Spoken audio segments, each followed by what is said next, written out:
Yeah, listen to what the president said, and there's a and it, you'll understand my tweet. This is interesting and ironic.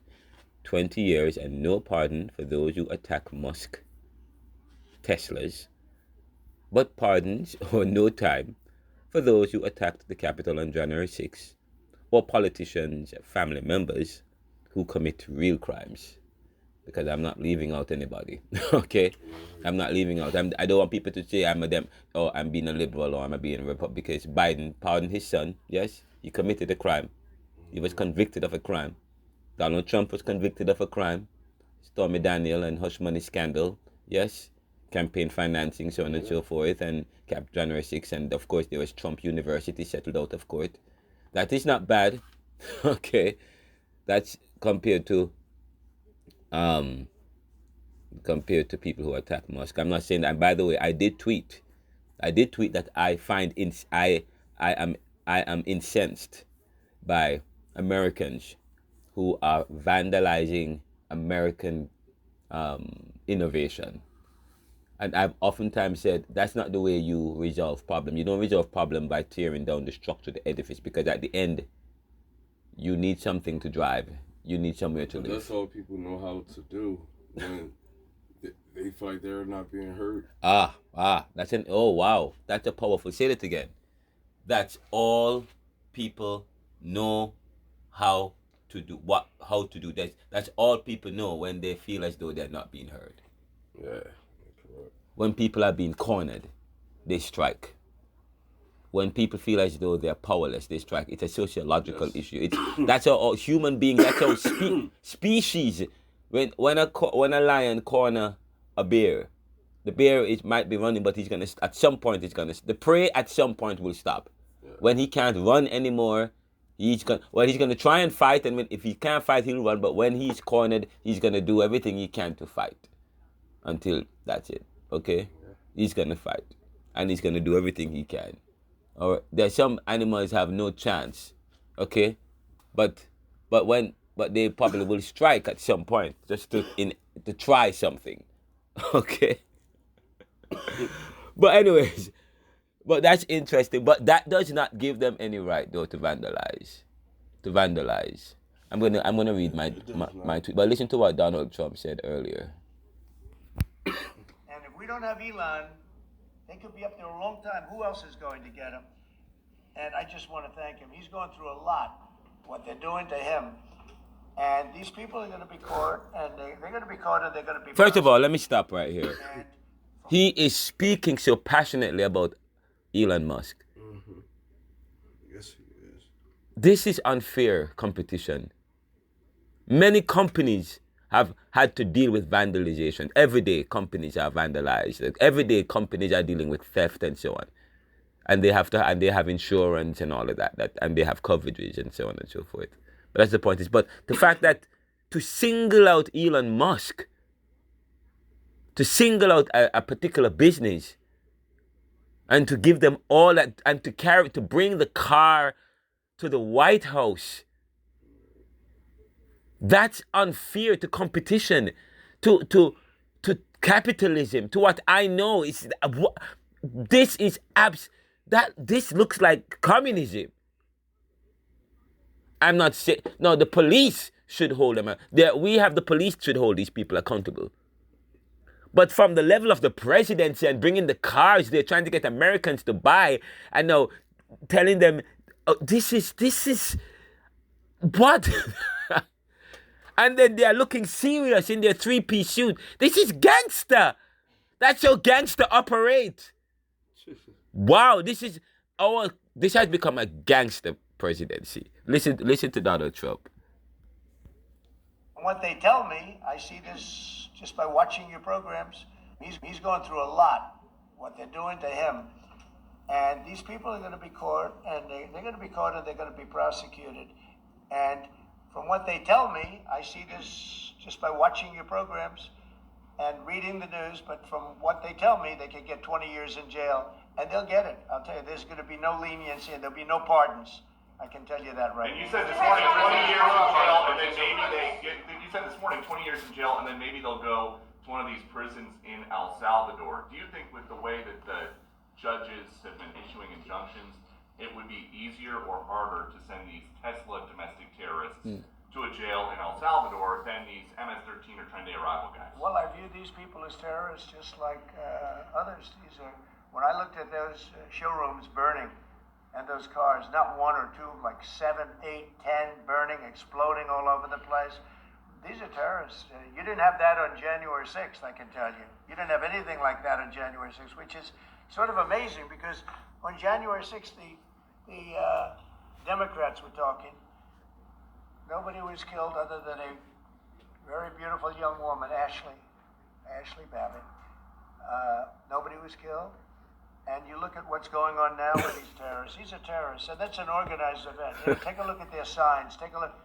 They're all made by the same sign company. A nice, expensive job. Now, these are the people that finance it are, in my opinion, in just as big a trouble as the people that are setting the match and setting the fires. Oh wow! Wow, he's speaking of the people that finance it, the people that support it, the people that provide aid and comfort to January 6th. They are just as culpable. Oops, sorry, we're talking about Elon Musk right now. We're not talking about. You see what's happening here? What moral authority does the president have to hold anybody accountable when he himself, okay, has also provided aid and comfort to insurrectionists and pardoned them? And then he's trying to diminish what is happening now. Diminish what he has done, so as to justify what he's doing, knowing that he's doing the same thing. What Democrats and the FBI and people was doing in terms of trying to hold him accountable for disrupting the peaceful order of business in this country. That's how Republicans do it. And now we have a gangster president. And, you know, some of what I understand, some of what he's doing. I mean, just so you know, I have spoken, I've defended this president, but I've also challenged this president because that's what Americans do. We are a free country. Okay, this is a free country. We can speak. We hold our government and our leaders accountable. Okay, when Biden had demonstrated frailty, I said he should step down. When I've challenged Kamala. We are a citizen of this country. We are shareholders. We have rights. Donald Trump, we voted for, we participate in the electoral system. Yes? And we pay taxes in this country. I am Donald Trump's boss as much as he is the president of this country. I am Donald Trump, and I'm going to let all Americans must know that. And I want you guys to know that. If you are a citizen of this country, Donald Trump is not your boss. You are his boss. I am his boss. How ironic, yes? And I have every right to talk about what he's doing. And I cannot be charged for not being a patriot. No, I'm a patriot. And I'm his boss. And Donald Trump, I will watch what you are doing, just as I watch what Biden is doing, Obama is doing, Bill Clinton. That's what we do that makes this country great. That is why this country has been great. Because Americans don't hold their tongue, don't bite their tongue like what they do in Russia and what they do in China. Okay? That's what makes America great. So what you're saying makes absolute. He said just now in the commentary, talking about January 6th, Ashley Babbitt, nobody died on January 6th. Nobody died. Just one woman, just Ashley Babbitt. Nobody died. He said nobody died, then said, one woman died, and then goes back to say nobody, as if Ashley Babbitt is no one. She's no one. That's nobody. He's trying to compare January, he knows he made hold on, let me make it. He knew he made an error, and the thing is, that's the problem when you're a leader and you have dirty linen in your closet. if you live in glass house, don't throw stones. And he live in a glass house. He don't live in the White House. He live in the glass house because there's a lot of glasses. A lot of glass that people can throw it and it will be broke. Okay. Lot of glasses. A lot of people have done, and he's talking about people who are financing, making signs. This is interesting. Yes, it is. This is interesting. But it is. I keep saying that this is interesting. We live it. This is an oligarchy we have. Ridiculous. So I posted. This is interesting and ironic. 20 years and no pardon for people who attack Musk and Teslas, but pardons or no time for those who attacked the Capitol on January 6th, or politicians' family members who commit real crimes. Absolutely ridiculous. And I must say this. I actually tweeted, and and I want people to think that I am. I tweeted something about Elon Musk because I don't want people to think that I can't find it. I don't see it. I don't see it in defense of. I had said something about, because I don't want people to think that I am a Musk hater or I promote vandalism. I do not promote vandalism. You may see my writing. Okay, I believe in strategic violence, not violence that destroys edifices. Okay, but intellectual ones. Okay, I'm a philosopher. But I can't find it. I can't find it. By the way, I have to share something with you. Oh, here it is. Here we go. I think it is ridiculous. I absolutely do not support this kind of violence on Musk, even if he was making fun. Let me say this again. It is ridiculous. I absolutely do not support this kind of violence on Musk, even if he were making fun. Making huge cuts and changes that may affect many Americans in the short run. Mashing up the country does not fix the issue. So, I have said that. All right. Although. And when was this? Because someone had posted. Elon Musk said that has there ever been such a level of coordinated violence against a peaceful company? I understand not wanting to buy a product, but this is extreme arson and destruction, and apparently. There you see the image of Elon Musk vehicles and showrooms and so on being destroyed, right there. And so I responded saying it is ridiculous. Absolutely I do not support this kind of violence on Musk, even if he was making fun. If he was having fun, that should have been making huge cuts and changes that may have affected many Americans in the short run. Mashing up the country does not fix the issue, you know. By the way, Andre D. Carroll is now the assemblyman in my area. I voted for him. A friend of mine, I know him very well. He responded. He tweeted yesterday, or the 20th, Friday, 30,000 plus folks in my district depend on some type of subsidized health care, whether it be Medicaid or Medicare. In Washington, D.C., many Republican members of Congress voted to put these important services, to gut these important services. Federal cuts threaten our communities, economy, and all Americans. Last night, fresh off the road from Harrisburg, alongside community leaders, I stood against these cuts that undermine progress. I am committed to protecting your rights to essential services like healthcare and education. That was Assemblyman Andre D. Carroll. And let's listen to what he said. Represent somewhere in the middle of Pennsylvania. I spent the last 2 days there. I just got back today, and wasn't what I was expecting to walk into. We passed a historic measure today, a resolution honoring Bayard Rustin, someone who's a Pennsylvanian and who has fought for wages, jobs, and equality. One of the gentlemen that's going to be in this building behind me in just a few moments is my colleague. doesn't represent this area. He represents somewhere in the middle of Pennsylvania. For some reason, he deemed it necessary to come to a black and brown community like Germantown. No call, no courtesy to let me know he was coming. And hey, that's fine. You can go anywhere you want in Pennsylvania, right? But what you cannot do, you cannot cut Social Security, you cannot cut Medicaid, you cannot fire thousands of federal workers, you can't turn around and then gut the Department of Education and then tell us that you appreciate us. We appreciate you guys do your damn job.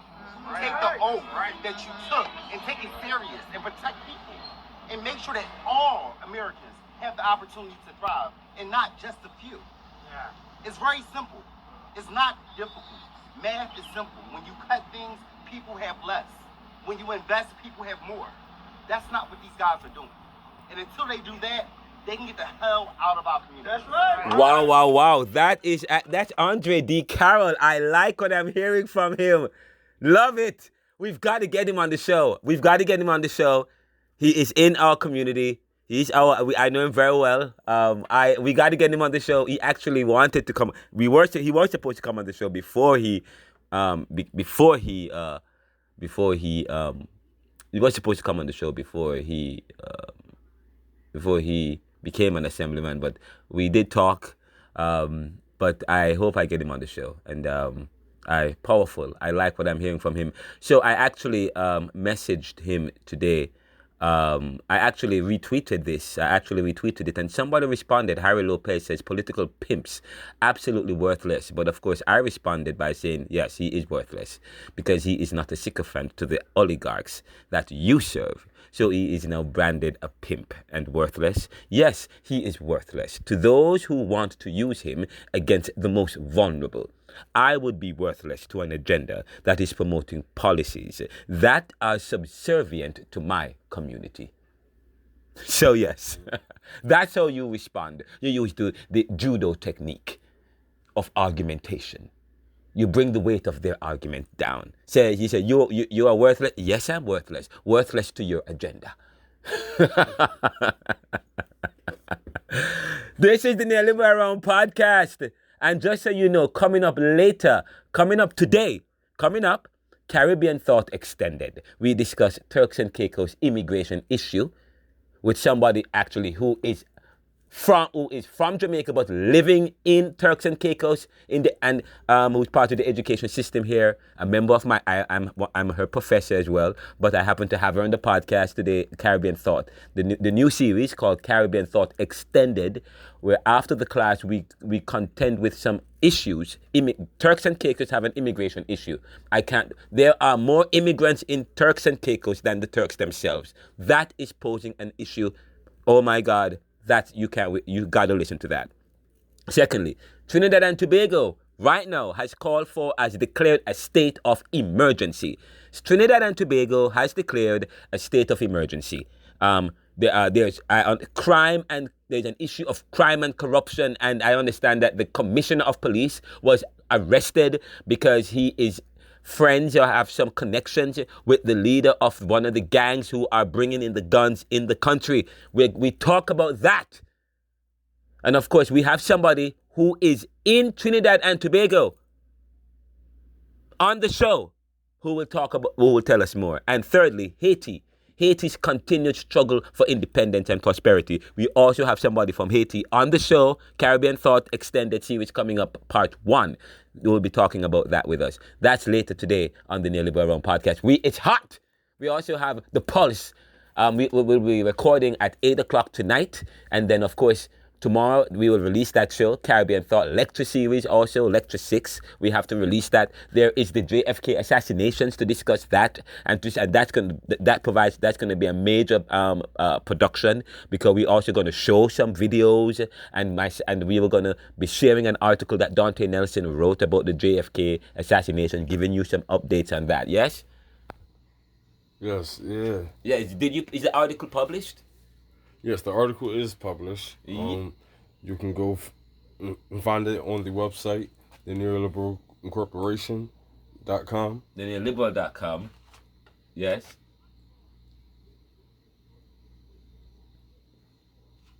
So yes, guys. So the article is available. Oh, here we go.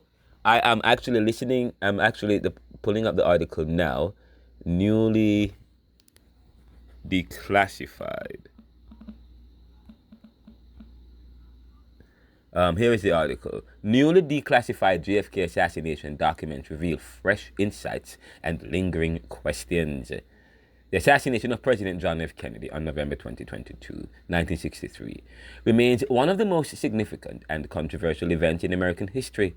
Decades of speculation, conspiracy theories, and investigation efforts have surrounded the tragic event, fueling ongoing public interest and debate.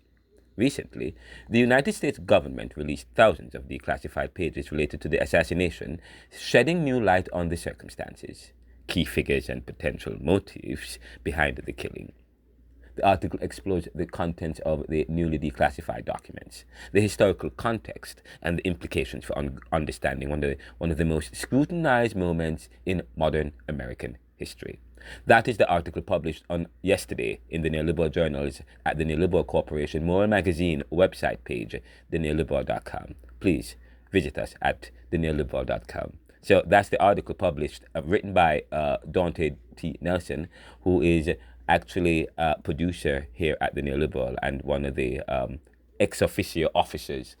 But he's one of the founders of the Neoliberal, and he is well versed in developing insights and doing the investigation and providing the information. We really value him and how he has grown over the years at the Neoliberal. So we appreciate you a lot, sir. Right now. We really do. We really appreciate you. Right, we really appreciate you and the comments. Many people have been commenting on the articles. I see the love. Yeah, so we want. So thank you so much for your weekly journal articles that keep our audience and our fans abreast as to what some of the important things going on in the world. Thank you. Yes, no, thank you, man, for helping me stay engaged in the news and just to be informed in what's going on around us. Yes. Thank you so much. I'm Renaldo McKenzie of the Neoliberal Podcast, the creator and host, author of Neoliberalism, Globalization, Income Inequality, Poverty and Resistance. And of course, just so you know, you can get your copy of the book on anywhere in the world. I hope if you are buying copies of the book, please let me know. Because I understand that people are buying the copies, but we're not seeing the returns. But get your copy, man. It's about to be, the book was published in 2021. It's about to be our 4th year anniversary of the book. We are on the heels of releasing the second book, Neoliberalism, Neoliberal Globalization Reconsidered. The interview I did with Pedro on Germantown Radio will be released soon, I understand. You can check out Germantown Radio on TuneIt or TuneIn, and it's also available on Amazon as well, and also on the dial. Just type in G-Town Radio.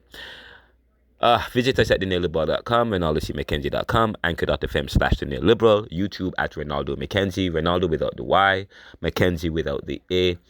And of course, just so you know, you can visit us at store.theneoliberal.com. We're all about serving the world today to solve tomorrow's challenges by making popular what was the monopoly. Call me at 445-260-9198. We also have IT solutions, IT services, content, and so on. Go to Ants Business Solutions. Visit our Ants Business Solutions. You can go to theneoliberal.com and check that out. But Ants Business Solutions. All right, take care, guys, and follow us on Twitter, Facebook, Instagram, Reddit, TikTok. Subscribe on any stream. Well, good.